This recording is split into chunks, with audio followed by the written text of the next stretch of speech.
देखिए, जितना weightage macro economics का होता है 40 मार्क्स का, उतना ही इंडियन इकोनॉमिक डेवलपमेंट का होता है। इसमें भी कुछ चैप्टर ऐसे होते हैं जिनको सबसे ज्यादा रिवीजन कर लेंगे, सबसे ज्यादा पढ़ेंगे तो अच्छे मार्क्स स्कोर कर सकते हैं। उसी में चैप्टर नंबर 1 और चैप्टर नंबर 2 को मिला के मैंने एक वीडियो तैयार किया है, जहां पर Indian economy on the eve of independence and Indian economy 1947 to 1990 तक के चीजों को आपको क्लियरली इस चैप्टर में, इस टॉपिक में बताया जाएगा। That is development policies and experiences.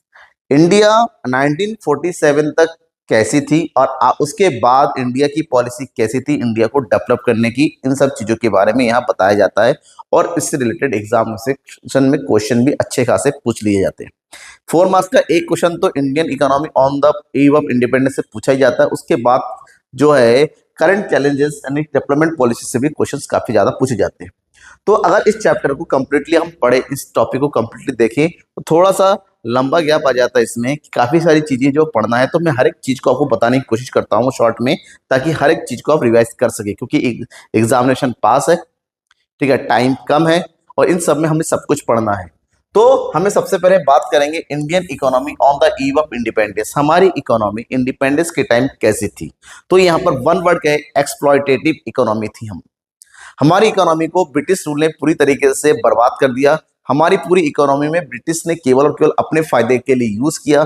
जो कुछ भी हमारा था, हमारा जो फॉरेन पॉलिसी थी, हमारा जो फॉरेन ट्रेड था, हमारा जो एग्रीकल्चर था, हमारा जो सबसे इंपॉर्टेंट था दैट इज आपका हैंडीक्राफ्ट, उन सबको उन्होंने बर्बाद कर दिया। सो अगर हम इस चैप्टर के बारे में थोड़ा सा पढ़े तो यहाँ पर बेसिक चीजें हमें ये समझना पड़ेगा कि ब्रिटिश रूल हमारे इंडिया में करीब 200 ईयर्स तक था, 1757 टू 1947 तक। और 1947 को हम जो है इंडिपेंडेंट हो गए, और आफ्टर इंडिपेंडेंस हमारी economy under developed and backward economy थी। हम पूरी तरीके से खत्म हो चुके थे। जब वो हमें छोड़ के गए, यूं कहे कटोरा दिया लेकिन कटोरे में कुछ था नहीं, खाली कटोरा हाथ में थमा के चले गए। तो उनके जाने के बाद जो हमारी इकोनॉमिक डेवलपमेंट कैसा था उसके बारे में अगर समझ ले, फीचर्स ऑफ इंडियन इकोनॉमी, तो सबसे मेन है कि low level of economic development. क्योंकि ब्रिटिश ने इंडिया का डेवलपमेंट के नाम पे कुछ नहीं किया, उन्होंने इंडिया को केवल अपना एक मार्केट समझा और मार्केट के थ्रू इंडिया की इकोनॉमी का यूज किया as a raw material and a market to sell their final goods.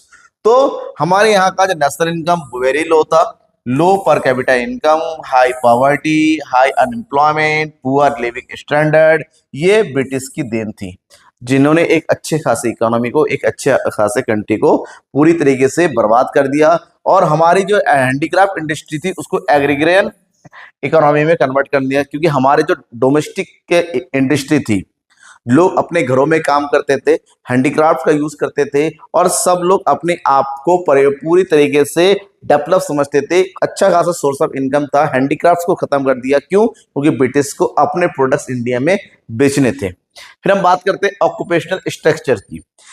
जो सबसे ज्यादा असर पड़ा, पहले हमारे इकोनॉमी में लोग खेती उतना ही करते थे जिससे उसका पेट भर सके, मतलब सेल्फ सफिशिएंसी वाला कॉन्सेप्ट था। बाकी सारा सोर्स ऑफ इनकम था हैंडीक्राफ्ट्स। लोग अपने घरों में कोई ना कोई अपना काम करता था, डोमेस्टिक लेवल पे प्रोडक्शन चलता था, और वो सब लोग अच्छे खासे पोजीशन पे थे, सब लोग बढ़िया से इनकम कर रहे थे, सब बढ़िया चल रहा था। लेकिन ब्रिटिश के आने के बाद जो ऑक्यूपेशनल स्ट्रक्चर था वो बदल गया। जहां पहले हम लोग इंडस्ट्रियल सेक्टर पे ज्यादा डिपेंड थे, क्योंकि इंडस्ट्री खत्म हो चुकी थी, न्यू इंडस्ट्री का कोई डेवलपमेंट हुआ नहीं था, तो एग्रीकल्चर सेक्टर में 70 टू 75% से ज्यादा लोग आ गए मजबूरी में, क्योंकि वह करने को कुछ और नहीं था। ठीक है, इंडस्ट्री में ओनली 10 टू 12% लोग इंगेज थे, और सर्विस सेक्टर में 15 टू 18% इंगेज थे, क्योंकि मजबूरी ये थी कि लोग बस करने को कुछ नया काम नहीं था। नॉर्मली होता है क्या ना, कहीं पर कोई चीज अगर खत्म किया जाता है कि नई चीज आने के लिए, तो इंडिया में जो पुराना जो सोर्स ऑफ इनकम था वो खत्म कर दिया बाय द रूल्स ब्रिटिश, लेकिन कुछ भी डेवलप नहीं हुआ। तो प्रॉब्लम ये थी, हम जो है पूरी तरीके से एग्रीकल्चर पर डिपेंड हो गए। Very little industrial employment, industry sector में बहुत ही कम जो है हुआ, इंक्रीजमेंट हुआ, डेवलपमेंट हुआ। क्यों? क्योंकि ब्रिटिश ने कुछ भी नई फैक्ट्री वगैरह इंडिया में लगाया नहीं। हमारा जो प्रोडक्टिविटी था एग्रीकल्चर सेक्टर का, क्योंकि एग्रीकल्चर सेक्टर में इन्वेस्टमेंट नहीं था, लोगों की हालत खराब थी, बिल्कुल सब कुछ भ्राम भरोसे चलना शुरू हो गया था। अब बात करते हैं एग्रीकल्चर सेक्टर। एग्रीकल्चर सेक्टर को सबसे ज्यादा नुकसान पहुंचा ब्रिटिश पॉलिसीज ने। क्यों? क्योंकि ये अब हमारा मेन ऑक्यूपेशन था, हालांकि था भी, लेकिन अब वो बैकवर्ड, क्योंकि पहले लोग पेट भरने के लिए खेती करते थे, अब मजबूरी में घर चलाने के लिए भी खेती करना पड़ रहा था। ऐसे में हमारी एग्रीकल्चर सेक्टर भी बैकवर्ड बन गया और इनएफिशिएंट थे, क्योंकि जहां पर एक लोग खेती करते थे, अब वहां पर 10 लोग खेती करते थे और सब लोग अपनी। और ब्रिटिश ने एग्रीकल्चर पर अपने कई तरह की पॉलिसीज में सबसे इंपॉर्टेंट थी, अब जमींदारी सिस्टम शुरू किया। इस जमींदारी सिस्टम ने सबसे ज्यादा खत्म कर दिया, क्योंकि ब्रिटिशर्स और फार्मर्स के बीच में उन्होंने एक मिडिलवेल बना दिया जो इंडियन ही था। तो ब्रिटिशर्स पहले डायरेक्टली फार्मर्स से जो है टैक्स लेते थे, और उन्होंने कहा कि हम नहीं टैक्स लेंगे, पहले मिडिलमैन लेंगे, मिडिलमैन से हम ले लेंगे। तो इसका मतलब होता है ये अपनी मन मर्जी तरीके से इनसे टैक्स वसूलता था, फिर इनको एक फिक्स रेट पे टैक्स दे देता था। तो मिडिल मैन सिस्टम्स ने सबसे ज्यादा इंडिया की एग्रीकल्चर खत्म कर दिया, और फार्मर्स और मिडिल के बीच में ये दूरी बढ़ती चली गई। अब क्योंकि टैक्स का रेट बहुत ज्यादा हो गया था, तो ऐसे में प्रोडक्शन के नाम पे कुछ नहीं हो पाता, क्योंकि इन्वेस्टमेंट ही नहीं था।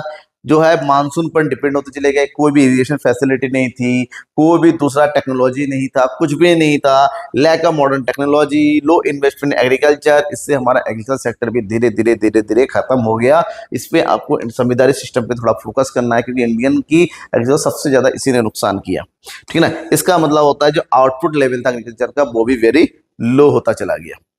अब बात करते हैं इंडस्ट्रियल सेक्टर। इंडस्ट्रियल सेक्टर को ब्रिटिशर्स ने पूरी पॉलिसी बना के एक ऑड पॉलिसी बना के खत्म किया, क्योंकि इंडिया को उन्होंने मार्केट समझा।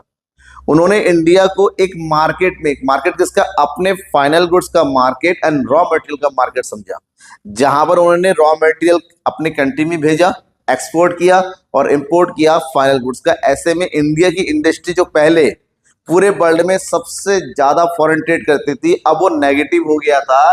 दैट इज यहां पर वेरी वीक इंडस्ट्रियल बेस बन गया, ओनली लिमिटेड इंडस्ट्रीज एक्सेट था, और मोस्टली कंज्यूमर गुड्स इंडस्ट्री था। हमारे यहाँ पर जो इंडस्ट्री था वो खत्म हो गया। हैंडीक्राफ्ट, जो मेन इंडस्ट्री डेवलप हुआ था कॉटन और जूट, बस, और उसकी जगह पर बाकी सारी खत्म हो गई। और उसमें भी प्रॉब्लम ये थी कि कैपिटल नहीं था इंडस्ट्री का डेवलपमेंट करने के लिए, कोई भी मॉडर्न टेक्नोलॉजी थी नहीं, पुअर इंफ्रास्ट्रक्चर डेवलपमेंट था। और ब्रिटिश जो पॉलिसी थी इंडियन इंडस्ट्री के लिए वो थी, क्यों, क्या पॉलिसी थी? उन्होंने इंपोर्ट ऑफ रॉ मटेरियल पर टैक्स बहुत ज्यादा बढ़ा दिया, और एक्सपोर्ट ऑफ फाइनल गुड्स पर भी टैक्स बढ़ा दिया। तो ये जो डिस्क्रिमिनेटिव टैरिफ पॉलिसी थी ब्रिटिश ने यूज किया। ऐसे में हमारा पूरा इंडस्ट्री खत्म होता चला गया। फॉरेन ट्रेड की बात करते हैं। फॉरेन ट्रेड एग्जिस्ट था, लेकिन ये बेनिफिट फॉर ब्रिटिश था and negative for Indian economy था। क्यों? क्योंकि ब्रिटिशर्स ने हमारी पूरे फॉरेन ट्रेड पर कंट्रोल कर लिया और उसको नेगेटिव बना दिया। जहां पर हम fine and fantastic cloth textile का एक्सपोर्ट करते थे, वहीं पर उन्होंने हमें क्या कर दिया? एक्सपोर्ट ऑफ रॉ मटेरियल बना दिया। हमारे यहाँ से कॉटन, जूट, टी, इंडिगो, जो कि फाइन क्वालिटी का रॉ मटेरियल होता है, जिसे गुड्स एंड सर्विस प्रोड्यूस किए जाते थे, जो हमारे कंट्री में पहले प्रोड्यूस होता था, अब उसी का रॉ मटेरियल सब कुछ कहाँ जाने लगा? ब्रिटेन जाने लगा। और ब्रिटेन की फैक्ट्री में बना हुआ जो मशीनरी है, मैन्युफैक्चरिंग गुड्स है, या फिर जो डोमेस्टिक गुड प्रोडक्ट है, वो वहां से इंपोर्ट किया जाने लगा। That means the foreign policy of British convert Indian economy into the exporter of raw material और importer of final goods, जो किसी भी इकोनॉमी के डेवलपमेंट के लिए सबसे जो है नेगेटिव साइन होता है। Next is demographic conditions. हमारा डेमोग्राफिक कंडीशन बहुत ही पुअर था, क्योंकि ब्रिटिशर्स ने इंडिया के डेवलपमेंट के लिए कोई भी काम नहीं किया। इंडिया के वेलफेयर के लिए उनको केवल एक ही चीज चाहिए था, वो था प्रॉफिट, इनकम, बस। तो ऐसे में हमारा जो बर्थ रेट था हाई था, डेथ रेट हाई था। ये दोनों के हाई रहने से कहने का मतलब होता है हमारे यहाँ का जो हेल्थ फैसिलिटी है वो बिल्कुल खत्म था। जो हम आयुर्वेदा या पुराने तकनीक काम कर रहे थे, उनको भी ब्रिटिश ने खत्म कर दिया। लो लाइफ एक्सपेक्टेंसी, हमारे यहाँ पर जो एवरेज एज था वो 32 ईयर्स था, जो कि बहुत कम, मतलब 32 मतलब यंग आदमी भी मर जाते थे। हाई इन्फेंट मोर्टेलिटी रेट, बच्चों की पैदा होने पर मर जाने की रेट बहुत ज्यादा थी। जो लिटरेसी रेट था बहुत ही कम था, वो 16% था, उसमें भी फीमेल का ओनली 7% था। तो इसका मतलब होता है हमारे यहाँ के लोग बहुत ही पुअर क्वालिटी ऑफ लाइफ जी रहे थे, because lack of education, lack of health facility and lack of other life essential facility, सब कुछ बर्बाद था। ब्रिटिश ने हर तरीके से इंडिया को नुकसान कर दिया। अगर हम आगे बढ़ते हैं, नेक्स्ट वन इज इंफ्रास्ट्रक्चर। हाँ, इंफ्रास्ट्रक्चर पे थोड़ा सा काम हुआ, but it's infrastructure developed by the British. जो इंफ्रास्ट्रक्चर था वो ब्रिटिश ने डेवलप किया to increase the trade in India. India से रॉ मटेरियल को अपने कंट्री में कैसे आसानी से ले जा सके और वहां से बने हुए जो प्रोडक्ट्स है, फाइनल गुड्स इंडिया में कैसे सप्लाई कर सके, इंडिया पर किस तरह से जो एडमिनिस्ट्रेटिव कंट्रोल कर सके, इसके लिए उन्हें इंफ्रास्ट्रक्चर डेवलप किए। सबसे पहले उन्होंने ट्रांसपोर्ट फैसिलिटी डेवलप किए, जिसमें रेलवे लाइन हो गया, ठीक है, नए रोड बनाने हो गया, वो डेवलप किए। फिर कम्युनिकेशन सिस्टम के लिए postal service and telecom services develop किए। इरिगेशन फैसिलिटी डेवलप किया ताकि उनको अच्छे फाइन क्वालिटी का रॉ मटेरियल मिल सके। फिर पावर फैसिलिटी, इलेक्ट्रिसिटी, क्योंकि फैक्ट्री को पावर चाहिए, तो ये सब उन्होंने सेल्फ डेवलपमेंट के लिए किया। उन्होंने नए पोर्ट बनवाए ताकि एक्सपोर्ट इंपोर्ट के लिए अच्छे से काम हो सके। उन्होंने अच्छे रोड बनवाए ताकि इजीली वो लोग चल फिर सके, उनको प्रॉब्लम ना हो। उन्होंने नए शहर बनवाए ताकि आराम कर सके, किसी तरह की कोई दिक्कत ना हो। इंडिया में गर्मी ज्यादा थी, उसलिए पहाड़ी एरियाज में उन्हें नए नए शहर बनवाए। तो ये सब जो इंफ्रास्ट्रक्चर डेवलपमेंट उन्होंने अपने खुद के फायदे के लिए करना शुरू कर दिया। ओवरऑल अगर बात करते हैं, overall assessment of Indian economy in 1947 की बात, हम बेसिकली बहुत ही बड़े बड़े प्रॉब्लम से गिर चुके थे। बाइडेफर पॉवर्टी सबसे बड़ी प्रॉब्लम थी, पॉवर्टी। नेक्स्ट इज अनएम्प्लॉयमेंट, हमारी एग्रीकल्चर बैकवर्ड था, weak industrial base, poor infrastructure, low standard of living. तो ये सब इंडिया की इकोनॉमी की मेन प्रॉब्लम्स थी। अब 1947 के बाद इंडिया की गवर्नमेंट को इसी प्रॉब्लम्स को दूर करने के ऊपर काम करना था और इसी के लिए गवर्नमेंट को तैयार करना था स्ट्रेटजी। ठीक है, वो कौन सी स्ट्रेटजी थी वो हम पढ़ेंगे अब नेक्स्ट, यानी कि ये चैप्टर नंबर 1 हो चुका है। अब हम पढ़ेंगे chapter number 2, strategy Indian economy 1950 to 1990। लेकिन यहाँ पर अगर हम बात करते हैं इस चैप्टर की, फर्स्ट चैप्टर की, मतलब इंडियन इकोनॉमी ऑन द, यहाँ पर 1 मार्क्स के क्वेश्चन आते हैं, जैसे डिफाइन ऑक्यूपेशनल स्ट्रक्चर क्या होता है, what was the life expectancy in 1947, 3 या 4 मार्क्स की क्वेश्चन आता है। Explain the condition of agriculture in independence, explain the industrial condition on India in 1947 और in on the eve of independence. अगर 6 marks की बात करते हैं, explain the features of Indian economy on the eve of independence और describe the problem faced by Indian economy at independence. तो यहाँ पर ये क्वेश्चन एग्जाम में रिपीटेडली पूछे जाते हैं, इन क्वेश्चन को तैयार कर ले रहा, ठीक है। अब हम आते हैं नेक्स्ट पोर्शन पे, that is development policies and experiences 1947। इसको नॉर्मली कहते हैं इंडियन इकोनॉमी 1950 टू 1990। बिकॉज हमने देख लिया कि 1947 में जब ब्रिटिश हमारी कंट्री को छोड़ के चले गए, when they left the India, they give the independence to India, then India is a low national income, high poverty, unemployment, poor infrastructure, backward agriculture, weak industrial base, ये सब कुछ था। अब इंडिया को, इस गवर्नमेंट को इन सब चीजों को दूर करने पर बेसिकली काम करना था। अब ये 1 या 2 दिन में दूर तो नहीं, ये लॉन्ग टर्म प्लानिंग की जरूरत है। तो इंडिया की गवर्नमेंट को चाहिए क्या करे कि हमारे ये जो प्रॉब्लम्स थे, जो बेसिक प्रॉब्लम थे इकोनॉमी की, उसको दूर किया जा सके। इसके लिए इंडिया की गवर्नमेंट ने मिक्स्ड इकोनॉमी को अडॉप्ट किया। मिक्स्ड इकोनॉमी का मतलब होता है एक ऐसी इकोनॉमी जहां public sector as well as private sector भी काम कर सके, क्योंकि प्रोडक्शन और प्रोडक्टिव बढ़ाना था। प्रोडक्शन प्रोडक्टिव बढ़ेगा तभी अनएम्प्लॉयमेंट दूर होगा, लोगों को इनकम मिलेगा तभी पॉवर्टी दूर होगी, और उसी से धीरे धीरे हम आगे बढ़ सकते हैं। तो इंडिया ने कहा कि हम पब्लिक सेक्टर को ज्यादा प्रेफर करेंगे, लेकिन प्राइवेट सेक्टर जैसे काम कर रही है काम करने देंगे। इसके लिए इकोनॉमिक सिस्टम अडॉप्ट किया इंडिया में, कौन सी, mixed economy model, that is a economy where द private and public both are operate in the business, market forces and government planning both work together। यहाँ पर दोनों मिलकर काम करते हैं। एक ऐसी इकोनॉमी थी जहाँ private sector and public sector दोनों मिलजुल के आपस में आगे बढ़ते हैं। Here coexistence of public and private sector, government control over important industries and market mechanism works in many sectors. Basic जो इंपॉर्टेंट इंडस्ट्री पे उसे गवर्नमेंट कंट्रोल करती थी, और बाकी जो कंज्यूमर सेक्टर्स थे उस पर प्राइवेट सेक्टर मार्केट काम कर रही थी। इसका ऑब्जेक्ट था इससे पॉवर्टी रिड्यूस होनी थी, एम्प्लॉयमेंट जनरेशन होना था, इकोनॉमिक ग्रोथ प्रमोट होना था, और मैंने सेल्फ रिलायंस पर हम आगे बढ़ने वाले थे, क्योंकि हमारी इकोनॉमी बहुत खराब थी, हमें प्रोडक्शन प्रोडक्टिव बढ़ाने पर बहुत जोर देना था। इसके लिए गवर्नमेंट ने प्लानिंग करना शुरू कर दिया, क्योंकि मैंने भी कहा 1 या 2 दिन का तो था नहीं कि गवर्नमेंट अभी 1 दिन में डिसीजन ले लेगा सब कुछ सही हो जाएगा, नहीं, पॉसिबल नहीं था। गवर्नमेंट को लॉन्ग टर्म प्लानिंग करने की, इसके लिए गवर्नमेंट ने एक प्लानिंग कमीशन तैयार किया, और इस प्लानिंग कमीशन सजेस्ट किया कि हमें 5 ईयर प्लान बनाने के चलने हैं, that is known as long term planning, means 5 year plan बनाने हैं, ताकि economic planning refers to the systematic strategy adopted by government to achieve the economic development through the planned use of resources की country की resource का use करते हैं long term development हम कर सके।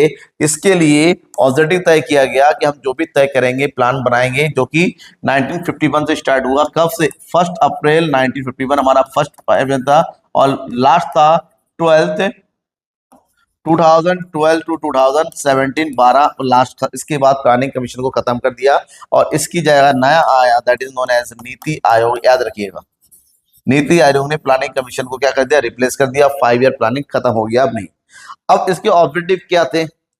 कंट्री का इकोनॉमिक ग्रोथ तभी हो जाता जब प्रोडक्शन और प्रोडक्टिव बढ़ेगा, और इसके लिए पब्लिक सेक्टर प्राइवेट सेक्टर दोनों को ही तेजी से आगे बढ़ाने पर मौका मिला। मॉडर्नाइजेशन की जो कुछ भी होगा मॉडर्न टेक्नोलॉजी के साथ, क्योंकि विदाउट अडॉप्टिंग मॉडर्न टेक्नोलॉजी जो है डेवलप करना पॉसिबल नहीं है। सेल्फ रिलायंस की हम बेसिकली उन चीजों पर प्रोडक्शन पे जोर देंगे जो हम फॉरेन से इंपोर्ट करते हैं, क्योंकि हमारी हालत अभी इंपोर्ट करने की भी नहीं है। तो हमें ध्यान नहीं रखना पड़ेगा, हम वो प्रोड्यूस करें जिसकी जरूरत सबसे ज्यादा है और हम कर सकते हैं। और इंपॉर्टेंट इक्विटी, जो इनइक्वलिटी फैला हुआ था कि पुअर और रिच के बीच में, उसको कैसे दूर किया जाए, उसके लिए एम्प्लॉयमेंट जनरेशन करना बहुत जरूरी था। तो प्लानिंग जब शुरू हुआ इंडिया को काफी फायदा हुआ और इंडिया काफी तेजी से आगे बढ़ना शुरू हुई। तो डेवलपमेंट स्ट्रेटजी की कुछ फीचर्स थे। इंडस्ट्रियलाइजेशन बहुत तेजी से करना है, रेगुलेशन ऑफ प्राइवेट सेक्टर को रेगुलर करना है, इसके लिए लाइसेंसिंग सिस्टम वगैरह सब बहुत सारी चीजें गवर्नमेंट ने किया। स्मॉल सेक्टर इंडस्ट्री को प्रोटेक्शन देना था, क्योंकि ब्रिटिश ने पूरी तरीके से हैंडीक्राफ्ट तो बर्बाद किया ही, जो भी छोटे मोटे हमारे स्मॉल स्केल पे चल रहे इंडस्ट्री उनको प्रोटेक्शन करना था। और ट्रेड पॉलिसी हमें इंपोर्ट सब्स्टिट्यूशन अडॉप्ट करनी थी, ताकि हम फॉरेन से मंगाने के बजाय खुद उसको प्रोड्यूस कर सके। अब इसके लिए गवर्नमेंट ने इंडस्ट्रियल पॉलिसी बनाना शुरू कर दिया। गवर्नमेंट ने जो इंडस्ट्रियल पॉलिसी तैयार किया, और उसमें कई सारे, एक पॉलिसी 1948 में आया था जहां पर इंडिया की इकोनॉमी को मिक्स इकोनॉमी अडॉप्ट किया, और बहुत सारे, लेकिन मेन पॉलिसी था industrial policy resolution, in short बोलते IPR 1956। इसने इंडिया की इकोनॉमी में इंडस्ट्रियल सेक्टर को सबसे ज्यादा डेवलप करने का काम किया, क्योंकि यहाँ पर गवर्नमेंट ने इस पॉलिसी में सबसे पहले ये किया, इंडिया के इंडस्ट्रीज को 3 बड़े कैटेगरीज में डिवाइड किया। That is category number 1 public sector only. इसमें उन सेक्टर को रखा गया जो केवल पब्लिक सेक्टर पे है, ठीक है। बेसिकली ये 17 सेक्टर इसमें थे जो कि पब्लिक सेक्टर में काम कर रहे थे, और इनमें कोई भी दूसरा, इसमें डिफेंस है, ऑटोमिक एनर्जी है, रेलवे है, हालांकि बाद में ये कम हो गए, अब तो 2 ही है। लेकिन उस टाइम 1956 में ये तय किया कि ये वो सेक्टर होंगे जिसमें केवल और केवल पब्लिक यानी कि गवर्नमेंट ही काम करेगी, कोई दूसरा से बिजनेस स्टार्ट नहीं। और ये किसी भी कंट्री की बेसिक इंडस्ट्रीज है, उस कंट्री के डेवलपमेंट के लिए जरूरी है। Second category public plus private sector. ये वो सेक्टर है जिसको जॉइंट सेक्टर कहते हैं, जहां पर पब्लिक और प्राइवेट दोनों मिलकर आगे बढ़ते हैं। इसमें भी करीब करीब 21 सेक्टर रखे गए। इसमें केमिकल हो गया, फर्टिलाइजर्स हो गया, मशीन एंड टूल्स हो गया, और लास्ट जो बचे कुचे हैं उसको प्राइवेट सेक्टर के रखा गया, जिसमें कंज्यूमर गुड्स हो गया, टेक्सटाइल इंडस्ट्री वगैरह होगी, कि आप यहाँ पर बिजनेस कर सकते हो, आराम से करो, यहाँ पर गवर्नमेंट इंटरफेयर नहीं करेगी। तो ये था इंडस्ट्री को 3 ग्रुप में बांट दिया। उसके बाद नेक्स्ट काम किया गया इंडस्ट्रियल लाइसेंसिंग। प्राइवेट सेक्टर अपने मनमाने तरीके से, क्योंकि हमें अभी एक्सपीरियंस करके आ चुकी है कि एक प्राइवेट कंपनी इंडिया में आई थी, पूरी कंट्री को कब्जा कर लिया था और कई 200 सालों तक इंडिया पे राज करके चली गई। तो गवर्नमेंट डर रही थी कि अगर इसी तरह से हमने प्राइवेट सेक्टर को हमने आगे की प्रमोट किया तो हो सकता है वो दोबारा से पूरी इकोनॉमी कब्जा कर ले और पुअर ही रह जाए और कुछ ही लोगों के हाथों में हमारी इकोनॉमी चली जाए। इससे बचने के लिए प्राइवेट सेक्टर को क्या किया, रेगुलाइज करने के लिए लाइसेंसिंग सिस्टम शुरू किया।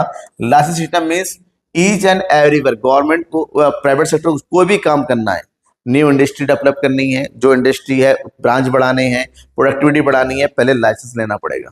दैट इज अगर आपको न्यू इंडस्ट्री डेवलप करनी है तब भी लाइसेंस लेना पड़ेगा, आपको अपना प्रोडक्शन एक्सपेंड करना है तब भी लाइसेंस लेना पड़ेगा, और अगर अपने प्रोडक्शन का एरिया चेंज करना है तब भी लाइसेंस लेना पड़ेगा।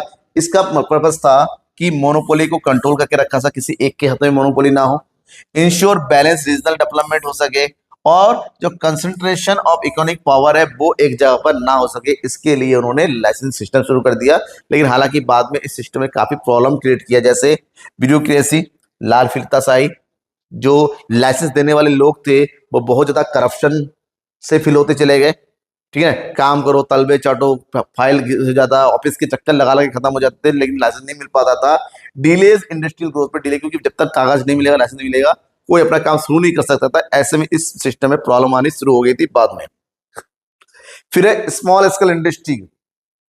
गवर्नमेंट ने अपने आईपीएल 1956 में कम और किया, लार्ज स्केल इंडस्ट्री और स्मॉल स्केल इंडस्ट्री को अलग अलग रिजर्व कर दिया कि स्मॉल स्केल इंडस्ट्री के एक सेक्टर में लार्ज स्केल वाले अपना बिजनेस सेटअप नहीं कर सकते, उसको रिजर्व कर दिया गया और ये प्राइवेट सेक्टर के रखा है। इसका रीजन ये था कि स्मॉल स्केल इंडस्ट्री सबसे ज्यादा इंप्लॉयमेंट फ्रेंडली होती है, रीजनल इनइक्वालिटीज को कम करती है, ये रूरल डेवलपमेंट को प्रमोट करती है और लोकल रिसोर्स को यूज करती है। ऐसे में रीजनल ग्रोथ एंड इक्विटी को डेवलप करने का सबसे मेन हथियार यही था, ताकि लोगों को में एम्प्लॉयमेंट भी हो, कम से कम कैपिटल में प्रोडक्शन बढ़े और लोगों को अच्छा खासा इनकम जनरेट हो।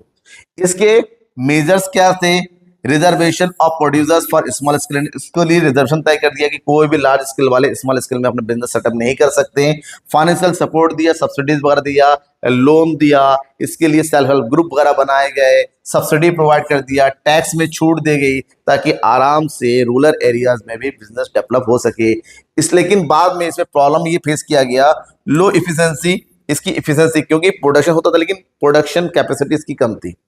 टेक्नोलॉजी पुरानी होती है क्योंकि इनके पास पैसे नहीं होते टेक्नोलॉजी खरीदने के लिए, और इनकी प्रोडक्टिविटी भी क्या होती है, कम होती है। तो इस सेक्टर में प्रॉब्लम है, लेकिन इसके बावजूद ये आज भी इंडिया की इकोनॉमी का एक बड़ा जो है प्रोडक्शन एरिया है। ट्रेड पॉलिसी, गवर्नमेंट ने अपना जो ट्रेड पॉलिसी बनाया, क्योंकि हम क्लोज्ड इकोनॉमी थे, हम कौन सी इकोनॉमी थे, क्लोज्ड इकोनॉमी है, हमें कुछ भी एक्सपोर्ट इंपोर्ट करता था गवर्नमेंट की परमिशन से करना होता है। गवर्नमेंट ने पॉलिसी बनाया कि हम जो कुछ भी ट्रेड करें, इंपोर्ट करते थे, उसका प्रोडक्शन अपनी कंट्री में करेंगे। मतलब import substitution trade policy adopt किया कि भाई कम से कम इंपोर्ट करना पड़े।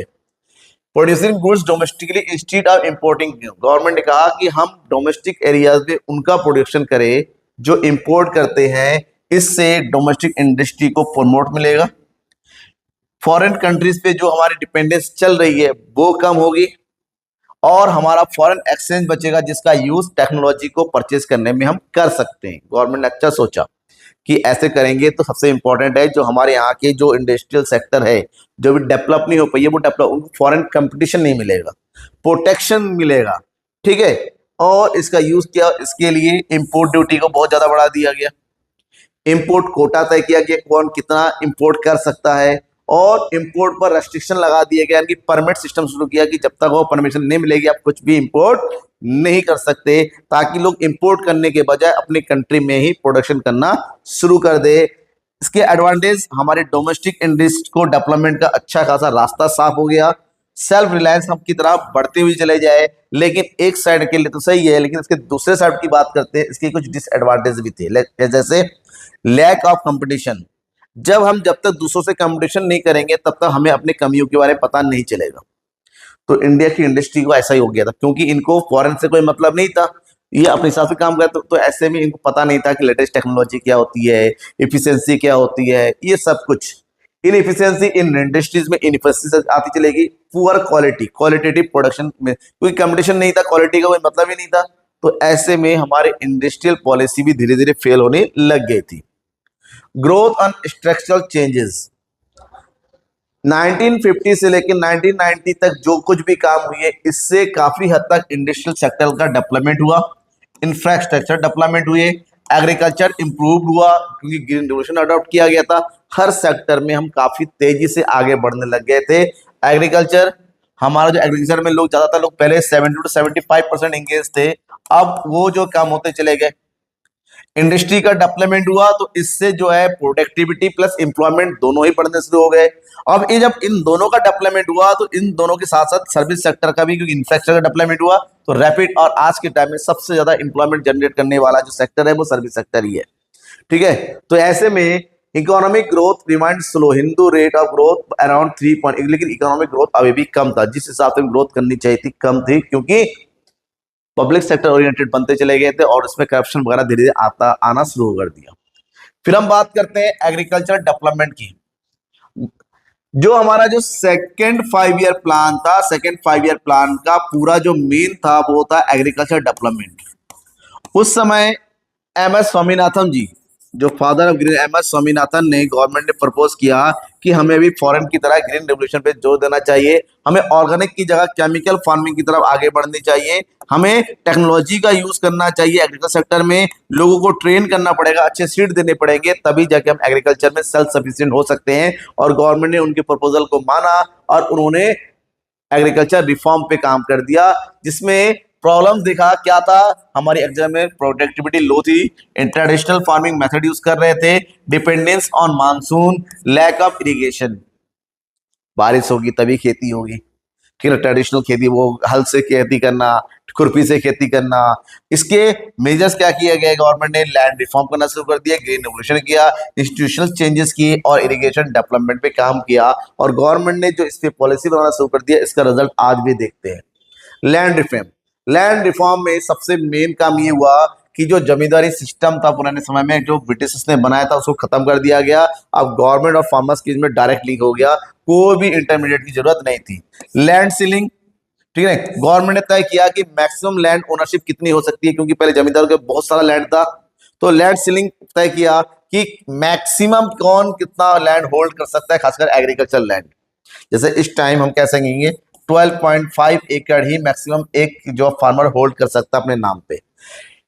टेनेंसी रिफॉर्म्स, जो प्रोटेक्शन ऑफ टेनेंट फार्मर्स की टेनेंसी को वो जो है रिफॉर्म किया कि जो खेती करेगा वही मालिक होगा, इस बात का ध्यान रखा गया, लेकिन इसका लिमिटेशन, पुअर इंप्लीमेंटेशन हुआ, हर जगह ये पूरी तरह लागू नहीं हुआ, पॉलिटिकल रेस्ट्रिक्शंस कुछ थे, lack of proper land records, जो प्रॉपर लैंड रिकॉर्ड्स नहीं था ताकि खेती को सही के, लेकिन काफी प्रॉब्लम आई, लेकिन काफी एरिया तक इसका फायदा पहुंचना शुरू हो गया।